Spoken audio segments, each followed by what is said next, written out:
할렐루야.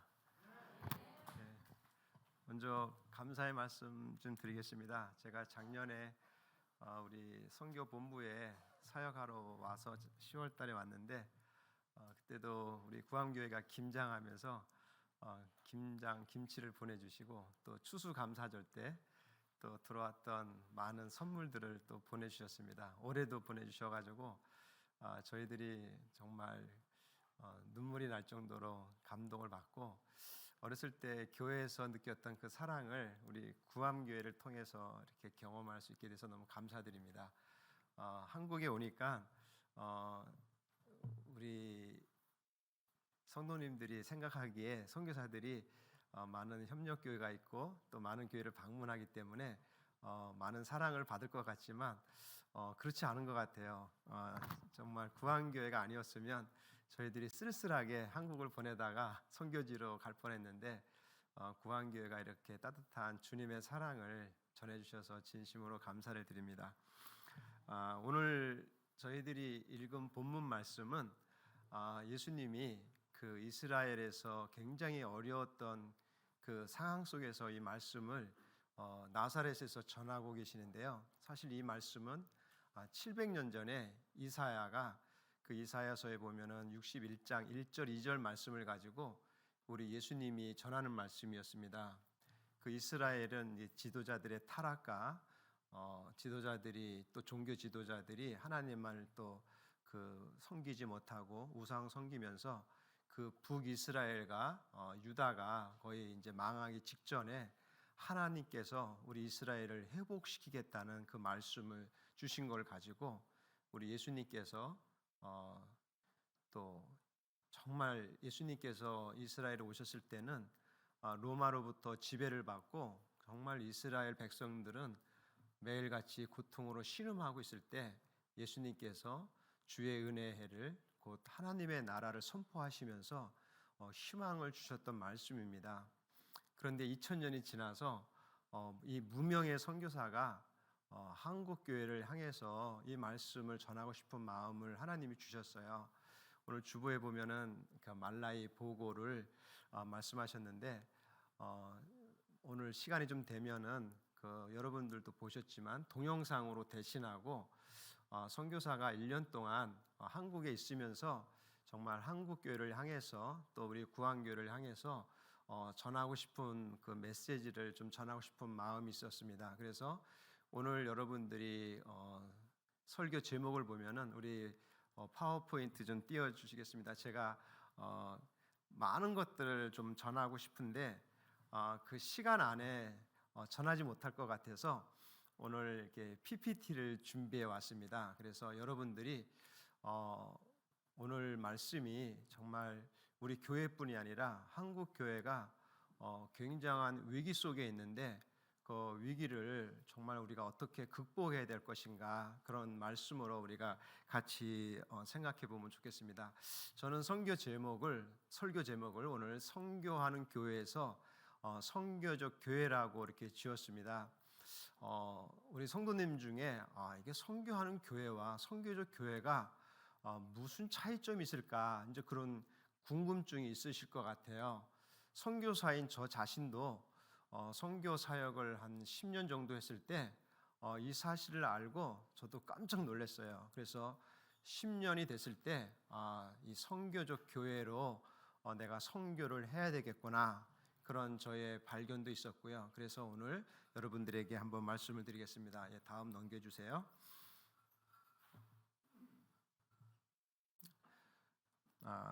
지금 컴퓨터가 조금 부팅을 다시 하는 것 같습니다. 다음 넘겨주세요.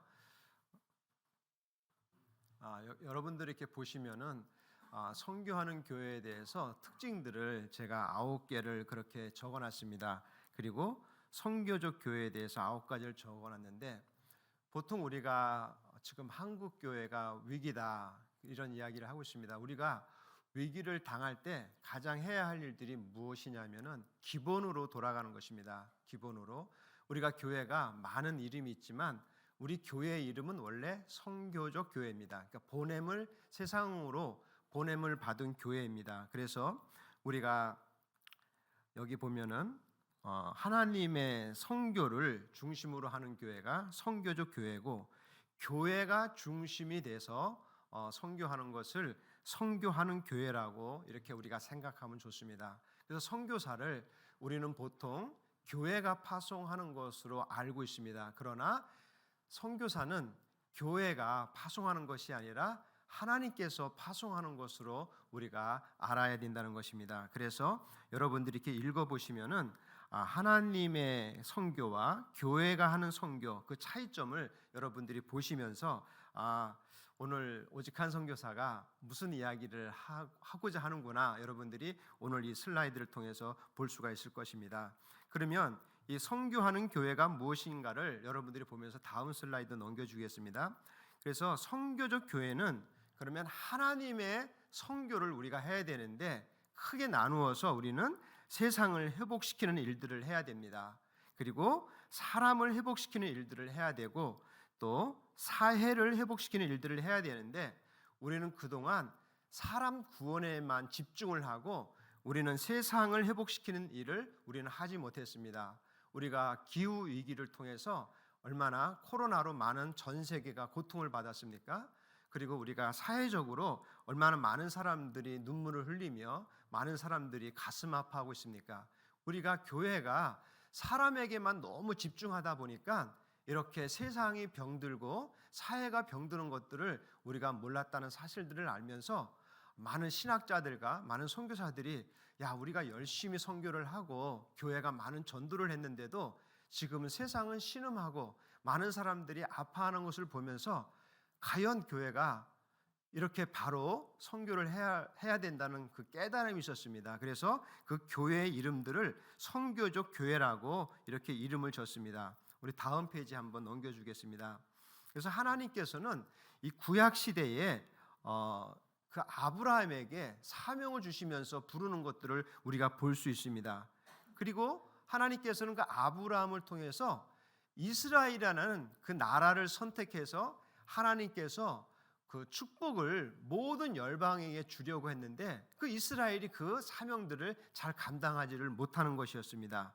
그래서 예수님께서 이 땅에 성육신으로 오셔서 12제자를 통해서 교회가 시작됐고, 그 교회를 통해서 우리가 지금 예수 그리스도를 믿고 있는데, 지금 교회들은 이 예수님께서 이 땅에 오셨을 때 그 유대교가 자기네들끼리만 모이고 이방 민족들에게 복음을 전하지 않고 축복의 그러한 사명자로 부름을 받았는데, 그 역할들을 못함으로 말미암아 그 유대교에서 다시 이방으로 복음이 전달되는 사실들을 우리가 보게 되는 것입니다. 다음 넘겨보겠습니다. 그래서 우리는 그동안 교회가 선교를 주장하고 교회가 선교를 주도하는지를 알고 있었는데, 많은 신학자들과 선교사들이 생각할 때 이 선교라는 것은 하나님이 주도하고 있는 거라는 사실들을 깨닫게 되었던 것입니다. 그래서 우리가 이 선교, 그러면 영어로 미션이라고 그러지 않습니까? 근데 이 선교가 바로 우리 한국말로 말하면 사명이라는 뜻입니다. 그러나 우리는 선교하면은 사명이라고 생각하기보다는 해외 선교를 생각했던 적이 너무 많이 있습니다. 그래서 이 선교라고 했을 때 하나님이 주신 사명, 하나님께서 그 목적을 이루기 위해서 우리를 부르셨다는 그 생각들을 우리가 가져야 되는 것입니다. 다음 페이지 보겠습니다.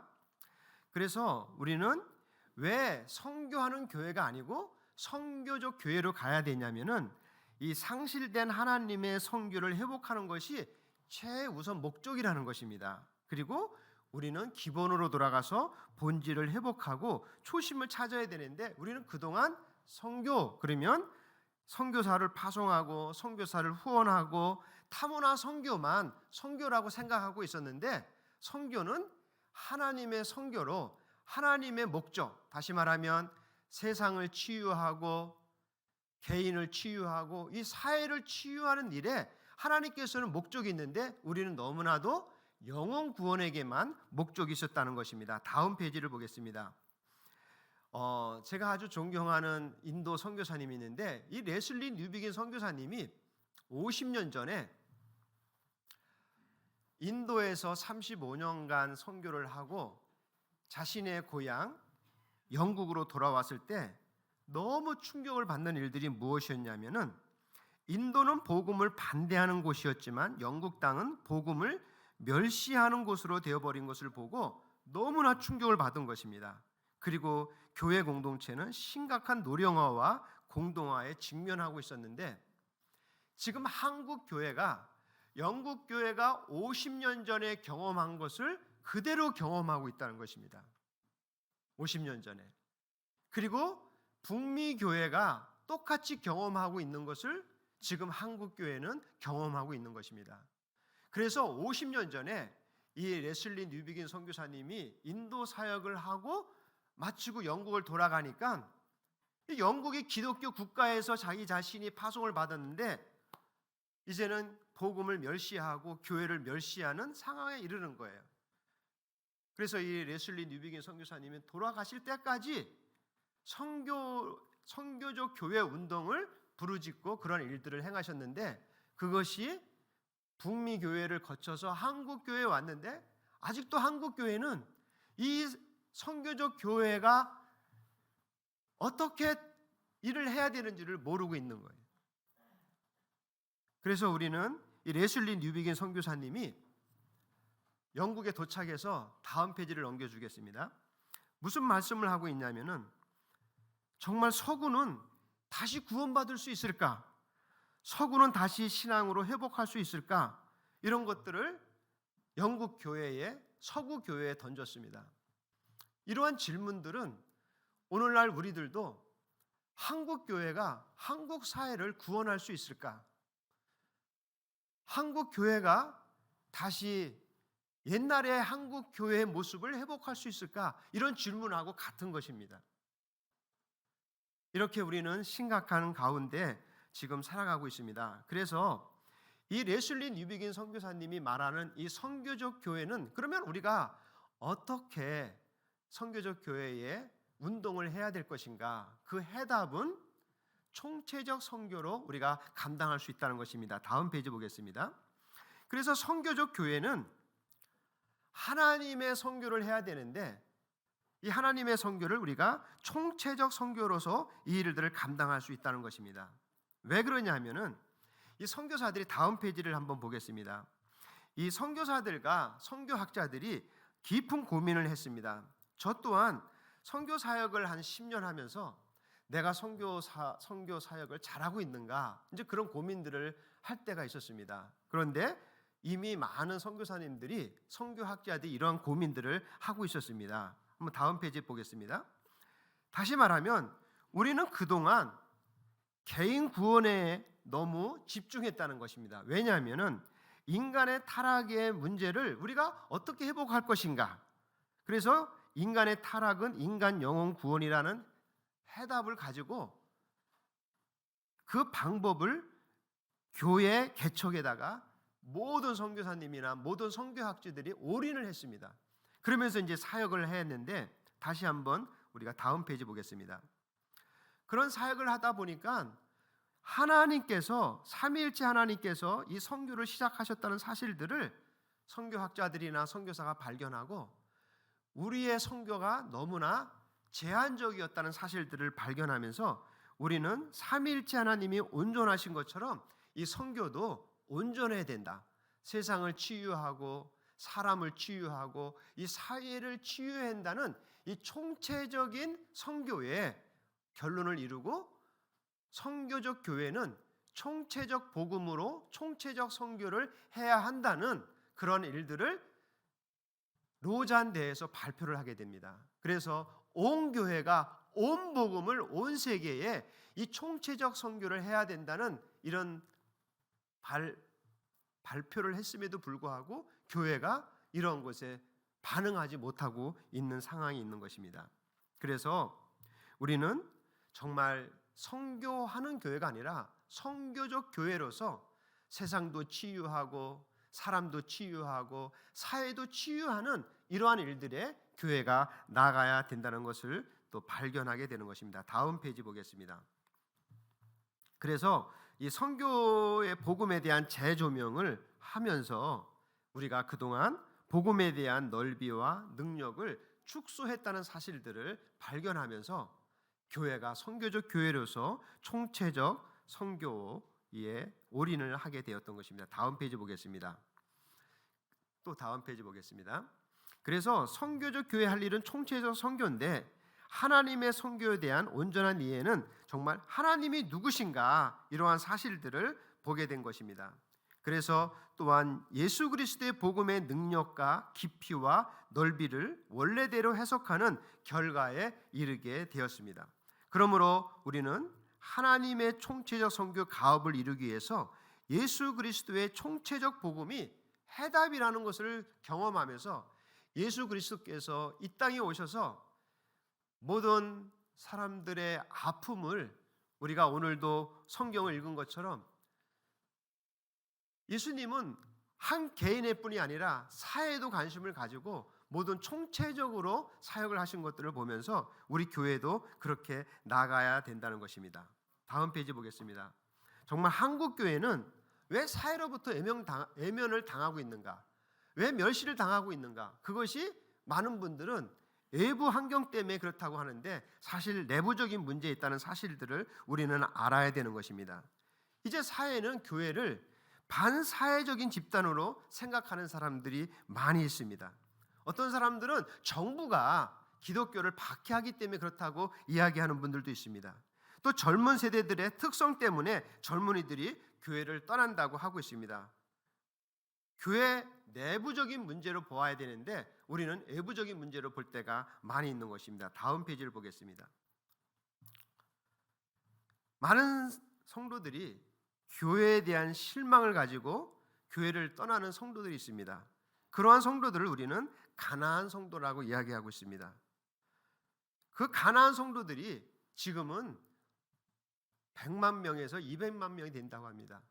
근데 그들이 앞으로 교회에 나올 확률이 점점 희박해진다는 통계가 나오고 있습니다. 우리는 정말 경제 성장과 함께 한국 교회도 급성장하였지만은 이제는 급성장하면서 우리 한국 사회가 병들어가는 것을 많이 보았는데 이 병들어가는 한국 사회를 향해서 이 교회가 아무 대안도 내놓지 못하고 있었습니다. 우리는 아프리카가 고통당하면 우리가 고통당하고 있다는 사실들을 우리는 이제는 알아야 되는 것입니다. 우크라이나의 전쟁이 나면은 전 세계가 고통받고 있다는 것을 우리는 지금 경험하고 있습니다. 우리는 이 사회가 고통당하고 아파하는 사실들을 이 교회는 솔루션을 내놔야 되는 것입니다. 지금 한국 교회는 많은 다문화 가정들이 살고 있고 많은 어려움들을 겪고 있습니다. 많은 교회가 어린이들이 없다고 하는데 선교사가 바라볼 때는 이 다문화 어린이들이 이 교회 주일학교 온다고 하면은 이 주일학교가 차고 넘칠 것 같은데 우리 한국 교회는 이 다문화 가정에 대해서 그렇게 신경을 못 쓰고 있는 거예요. 이 다문화 가정도 하나님께서 창조하신 피조물이고 하나님의 백성이고 하나님께서 그들을 향하고 있다는 사실들을 우리가 보면서 지금 우리 한국 교회는 이렇게 고통당하고 있고 어려움을 당하고 있고 슬픔에 당하고 있는 그러한 사람들에게 눈을 돌려야 되는 것입니다. 다음 페이지 보겠습니다. 이제 결론을 맺겠습니다. 이렇게 한국 사회로부터 멀어진 한국교회 해결점이 이미 50년 전에 영국교회가 경험하였고 북미교회가 경험했고 이제는 한국교회가 이러한 위기를 경험하고 있는 것입니다. 그래서 우리는 이 선교적 교회로 하나님께서 명령하신 본질로 회복하는 교회가 되어야 합니다. 이제 우리는 이렇게 타문화권으로 간 선교사가 선교사만 아니고 여러분 모두가 선교사라는 사실들을 여러분들은 하나님 앞에 고백을 해야 되는 것입니다. 세상이 우리에게 교회가 무엇인가라는 질문을 우리의 일상에서 삶으로 대답할 수 있는 교회가 선교적 교회입니다. 이 시대의 요청에 이 시대의 부름을 받은 하나님 나라의 백성들의 삶의 방식입니다. 목회자나 선교사들에게만 해당하는 삶의 방식이 아니라 모든 그리스도인들에게 해당되는 것입니다. 우리가 교회이기 때문에 그렇습니다. 건물이 아니고요. 세상과 지역 속에서 사람들의 삶으로 들어가 우리는 이제 하나님의 나라를 선포하지 않으면 세상은 우리를 외면하고 우리를 멸시할 수밖에 없습니다. 그리스도의 복음과 사랑으로 본질을 회복하는 교회가 되어야 하는 것입니다. 원래 교회가 가져야 할 본질을 회복하자는 운동이 선교적 교회입니다. 다음 페이지로 보겠습니다. 선교사를 파송하시고 보내시는 분은 하나님이십니다. 교회가 아닙니다. 독생자 아들을 이 세상에 보내시고 성령님을 보내주신 분도 하나님이십니다. 그분은 또한 우리를 세상에 보내셨습니다. 요한복음 17장 18절에 주님께서는 이렇게 기도하셨습니다. 아버지께서 나를 세상에 보내신 것 같이 나도 그들을 세상에 보내었고라고 겟세마네 동산에서 기도하셨습니다. 또한 요한복음 20장 21절에는 아버지께서 나를 보내신 것이 나도 너희를 보내노라.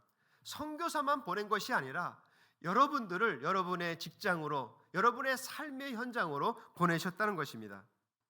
하나님이 부르심 받은 곳에서 선교적 삶으로 이제 우리는 세상에 대답을 해야 되는 것입니다. 그곳에서는 고난과 가난과 죽음까지도 각오하면서 우리는 그곳에서 예수 그리스도의 삶을 살아가야 되는 것입니다. 선교적 교회는 하나님의 사명을 최우선으로 삼고 끊임없이 이렇게 자문합니다. 하나님은 우리로 하여금 현재의 시대적, 정치적, 사회적, 문화적 상황에서 어떤 존재가 되고 무엇을 하라고 우리를 부르시는가 계속 우리는 물어야 합니다. 복음은 예수 그리스도의 인격과 사역을 통해 인간의 총체적 상황을 바꾸는 일을 하셨습니다. 오늘 본문을 통해서 하나님의 보냄을 받은 선교사인 예수님께서 어떤 사역을 할 것인지를 선포하시는 본문을 우리는 읽었습니다. 우리는 예수님께서 포로된 자에게 자유를 주신 것을 말씀을 통해서 보았습니다. 눈먼 자에게 다시 보게 하셨음을 보았습니다. 눌린 자를 자유케 하시는 놀라운 소식도 알고 있습니다. 주의 은혜의 해를 선포하여 하나님 나라가 임한 것을 우리는 복음이라고 믿고 우리도 그 길을 걷고 있습니다. 그러나 우리도 모르는 사이에 우리에게 주신 사명의 본질을 잃어버렸습니다. 우리에게 그러한 사역을 하라는 본질 말입니다. 한국교회는 어떻게 회복할 수 있을까요? 그 회복의 길을 예수님께로부터 찾아야 합니다. 예수님의 인격과 삶과 사역과 십자가의 복음에서만 찾아야 합니다. 왜냐하면 예수님이 교회의 원형이기 때문입니다. 예수님은 우리의 현존입니다. 교회의 현존입니다. 예수님처럼 살아가면 됩니다. 예수님의 사역은 가난하고 상처투성이인 사람들 곁에서 시작되었습니다. 고아와 가부와 나그네와 가난한 사람들의 친구가 되어 주셨습니다.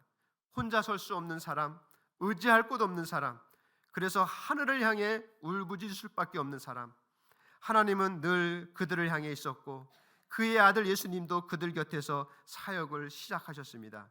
사랑의 섬김은 가장 강력한 전도의 방법입니다. 사랑의 섬김은 상심에서 쓰러져 있는 사람의 마음을 사람의 사랑의 섬김을 통해 얻을 수 있습니다.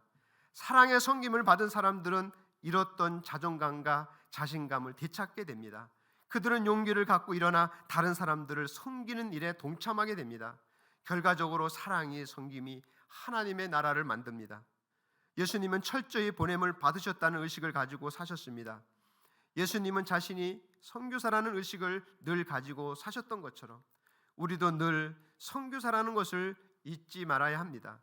예수님의 지상 사역은 가난하고 소외되고 배제된 사람들을 회복시키는 일을 가장 중요하게 생각하시고 그 일들을 하셨습니다.